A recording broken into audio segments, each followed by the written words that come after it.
Assalamualaikum warahmatullahi wabarakatuh. Shalom, Om Swastiastu, Namo Buddhaya, dan salam kebajikan. Untuk kita semua, sebelumnya, perkenalkan kita dari kelompok 4 akan mempresentasikan paper tentang identifikasi keberadaan tanah dispersif pada tanah lunak untuk material timbunan bendungan. Sebelumnya, izinkan kami untuk memperkenalkan diri terlebih dahulu. Perkenalkan, nama saya Dika Panza dengan NPM 2406362394. Perkenalkan, saya Guide Sanomi Gasani dengan NPM 24064105595. Perkenalkan, saya Frisya Mutiara Agatha dengan NPM 2406396142. Kenalkan, saya Muhammad Nafan Zerohak dengan NPM 2406484965. Dan juga ada Mariani Cita Rosalia L. Toruan dengan NPM 2406429153 dan Muhammad Nafan Zahirul Haq 24064895. Baik, selanjutnya kita akan membahas tentang latar belakang dari eh, penelitian ini. Dalam konstruksi bendungan, urugan tanah, lempung, lunak itu sering dimanfaatkan sebagai material pengisi atau lapisan filter karena permeabilitasnya yang sangat rendah. Seperti yang diterapkan pada proyek bendungan Waste Kampung di Lampung. Namun penggunaan lempung ini dapat memicu kegagalan konstruksi jika di dalamnya terdapat kandungan tanah yang bermasalah, yaitu tanah dispersif. Tanah dispersif itu apa? Tanah dispersif itu merupakan sebuah jenis tanah dengan kandungan natrium tinggi yang ikatannya sangat mudah melemah, sehingga partikelnya cepat hancur dan tererosi meskipun hanya dilewati oleh aliran air berkecepatan rendah. Keberadaan material dispersif pada timbunan bendungan itu sangat berbahaya karena dapat memicu pola rembesan dan erosi buluh atau piping yang berujung pada kerusakan struktur internal serta hilangnya stabilitas bendungan secara keseluruhan. Adapun juga tujuan penelitian yang eh, ingin disampaikan yaitu yang pertama mengidentifikasi keberadaan tanah dispersif pada tanah lunak yang akan digunakan sebagai material pengisi tubuh bendungan waste kampung. Kemudian yang kedua yaitu melakukan pengujian teknis melalui pinhole test dan crumb test untuk menentukan tingkat dispersitas tanah asli. Yang ketiga, membandingkan hasil uji dispersivitas dengan hasil uji mekanika tanah. Yang keempat, memberikan rekomendasi teknis untuk perbaikan tanah jika ditemukan tanah dispersif guna memastikan kekuatan dan stabilitas badan bendungan. Lalu selanjutnya kami akan membahas tentang tanah lempung lunak. Nah, tanah lempung lunak atau soft clay ini merupakan tanah berbutir yang sangat halus dengan ukuran partikel kurang dari 0,002 mm yang umumnya tersusun atas mineral lempung seperti kaulinit, ilit, dan montmorillonit. Nah, tanah ini biasanya memiliki kadar air alami yang tinggi, angka pori yang besar, serta plastisitas yang cukup tinggi. Nah, secara geoteknik, lempung lunak ini dicirikan oleh kuat geser yang tak terdrainase atau undrained shear strength yang rendah, daya dukung kecil, dan permeabilitas yang sangat rendah, sehingga aliran air pori berlangsung lambat.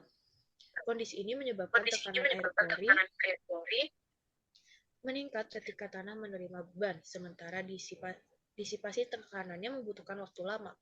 Struktur mikrolempung yang berupa lembaran-lembaran mineral bermuatan negatif juga membuatnya sensitif terhadap perubahan kadar air, sehingga sifat mekaniknya mudah berubah antara kondisi kering dan jenuhnya.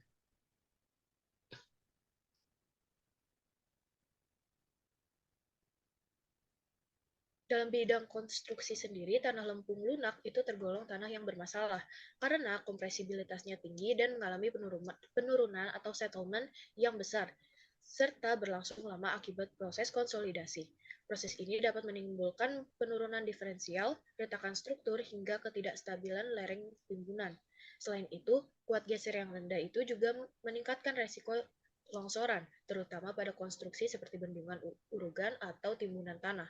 Nah, oleh karena itu, tanah lempung lunak itu memerlukan investigasi geoteknik yang detail serta metode perbaikan tanah seperti preloading, pemasangan vertical drain, atau stabilisasi kimia sebelum digunakan sebagai lapisan pendukung struktur.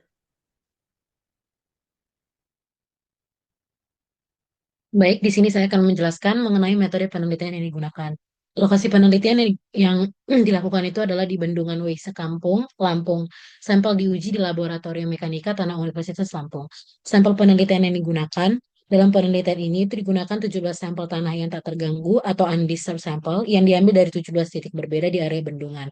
Nah, pengambilan sampel yang tak terganggu ini penting agar struktur asal tanah tetap terjaga sehingga hasil pengujian di laboratorium dapat mempresentasikan kondisi tanah di lapangan secara lebih akurat.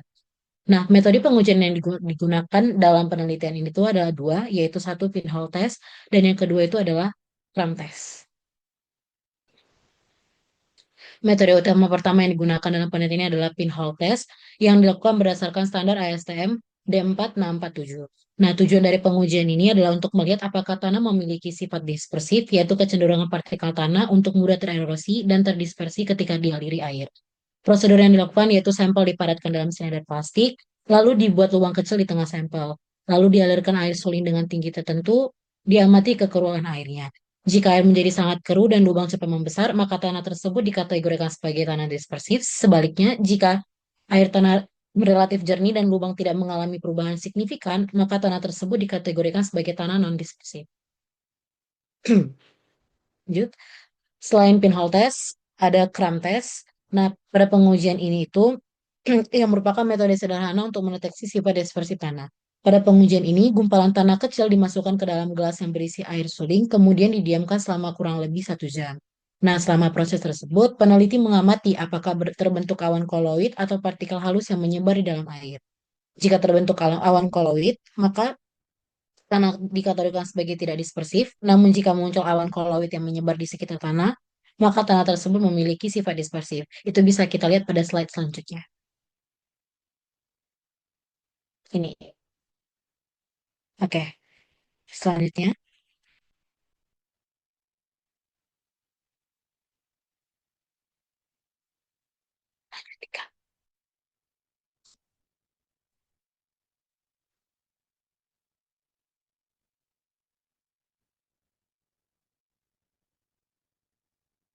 Lanjut, Dik. Baik, selanjutnya itu ada klasifikasi dari eh, grade-grade-nya. Yang pertama, grade pertama itu tidak ada awan koloid atau non-dispersif. Grade kedua, awan terbatas di sekitar tanah, non-dispersif. Grade 3 itu awan menyebar sebagian dispersif. Dan grade 4 atau yang terakhir, awan menutupi dasar gelas atau dispersif. Nah, selain yang dua pengujian utama yang tadi kita lihat itu adalah pinhole test dan cram test, itu ada pengujian pendukung laboratorium atau CFV analisis. Nah, pengujian analisis saringan ini bertujuan untuk mengetahui distribusi ukuran butir tanah serta menentukan apakah kandungan partikel halus memenuhi kriteria tanah dispersif. Nah, dalam paper dijelaskan bahwa according to the sleeve analysis, dispersive soil contains more than 12% soil particles with a diameter more than ya 0,0005. Nah, yang berarti tanah dikategorikan dispersif apabila kandungan partikel halusnya melebihi 12%. Namun, hasil penelitian menunjukkan bahwa table to shows that in all samples that percentage of particles with grain diameter greater than 0,005 mm that escape the filter never exceeded 12%. Jadi, hasil yang dilihat pada SEP analisis itu tuh dia nggak lebih dari 12%. Nah, selain itu, peneliti menggunakan persamaan regresi seperti yang kita lihat pada PPT ini, itu tuh memperkirakan presentasi partikel berdasarkan data lolos saringan nomor 200. Dengan X sebagai presentasi partikel yang lolos saringan nomor 200 dan Y sebagai presentasi partikel berdiameter lebih dari 0,005 mm. Nah, berdasarkan hasil penelitian tersebut, seluruh sampel memiliki nilai di bawah 12%, sehingga tidak memenuhi kriteria tanah dispersif. Selanjutnya,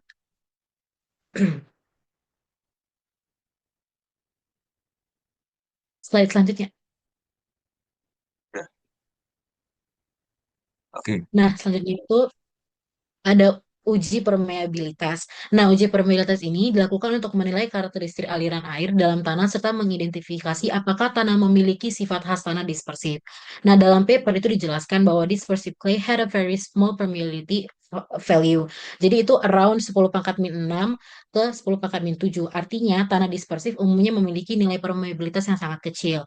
Namun hasil penelitian menunjukkan bahwa another test revealed that the permeability value of all tested clay samples was not excessively low. Jadi dia nggak around 10 pangkat min 2, around 10 pangkat min 2, terus 10 pangkat min 4. Nah, dengan demikian nilai permeabilitas sampel yang berada pada rentang 10 pangkat min 2 sampai 10 pangkat min 4 itu tidak termasuk karakteristik tanah dispersif dan sekaligus memperkuat hasil pinhole test dan cram test yang menunjukkan bahwa tanah yang diteliti bukan merupakan tanah dispersif.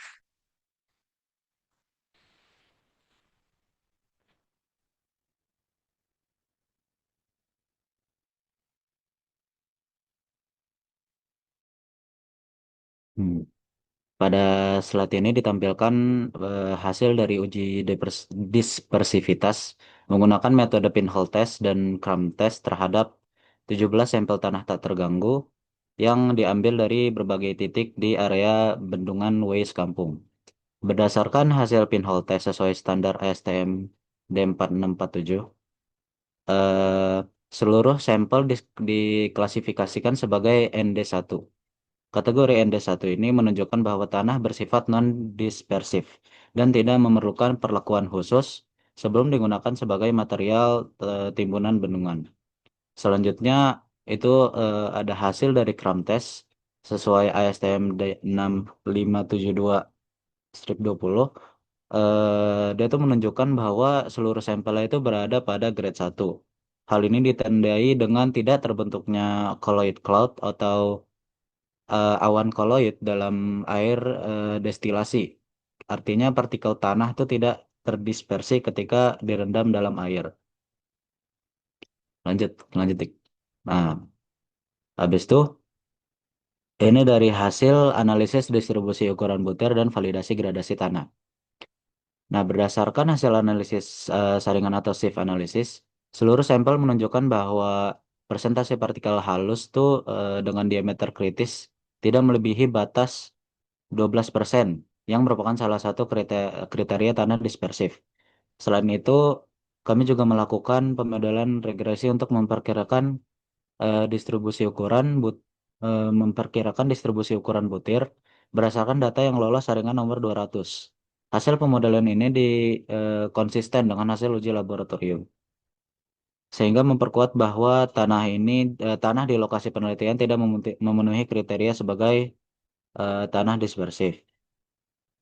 Nah, hasil ini tuh konsisten dengan uji pinhole dan cram test sehingga memperkuat interpretasi bahwa tanah pada lokasi penelitian ini tidak memiliki kecenderungan dispersi. Dan hasil dari uji pinhole dan cram pada tanah sekitar bendungan Waste Kampung menunjukkan bahwa tanah pada lokasi tersebut tidak bersifat dispersif, sehingga aman dan layak untuk digunakan sebagai material pengisi bendungan. Jadi kesimpulannya, penelitian ini bertujuan untuk mengetahui apakah tanah pada sekitaran bendungan Waste Kampung itu tuh bersifat dispersif atau tidak menggunakan uji pinhole dan cram pada beberapa sampel tanah.